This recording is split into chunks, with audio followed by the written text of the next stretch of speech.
Sindh mixed martial artist association referee and judging course गुज़िश्ता रोज 24 अप्रैल को गुलाब शाह अकेडमी में मुनक्किद हुआ, जिसमें कराची से ताल्लुक़ रखने वाले तकरीबन 18 कलबों के मास्टर्स बशमूल हयातुल्लाह, सैफुल्लाह, मुहिबुल्लाह सिराजी, जाकिर अब्बास, अख्तर खान और अब्दुल कय्यूम मीरानी ने शिरकत की और प्रोग्राम को सराहा।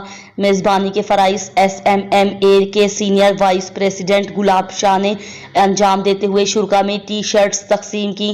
प्रोग्राम में शरीक डिस्ट्रिक्ट वेस्ट के सदर जनाब इकरार खान ने कोर्स ऑर्गेनाइजर्स की काविश को सराहते हुए कहा कि अपनी नौयत के इस कोर्स से मुस्तकबिल करीब में होने वाले बैनुल अक़वामी मुकाबलों में हमारे खिलाड़ी भरपूर किरदार अदा करेंगे। SMMA के सदर जनाब कुतुबुद्दीन ज़रीनी ने ऐलान किया कि अगले माह अफगानिस्तान में होने वाले 6 मुल्की MMA टूर्नामेंट के लिए खिलाड़ी अपनी तैयारियां जारी रखें।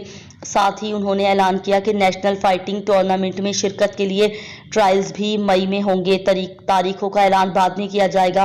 कोर्स इंस्ट्रक्टर गौहर गुल ने शुरा को जजिस और रेफरेंस की जिम्मेदारियों और फ़राइज़ से आगाह किया। प्रोग्राम के इख्तिताम पर फाइनेंस सेक्रेटरी जनाब अमरुल्लाह, सदर कुतुबुद्दीन ज़रीनी, सीनियर वाइस प्रेसिडेंट गुलाब शाह और जनरल सेक्रेटरी गौहर गुल ने शुरा में सर्टिफिकेट तकसीम किए।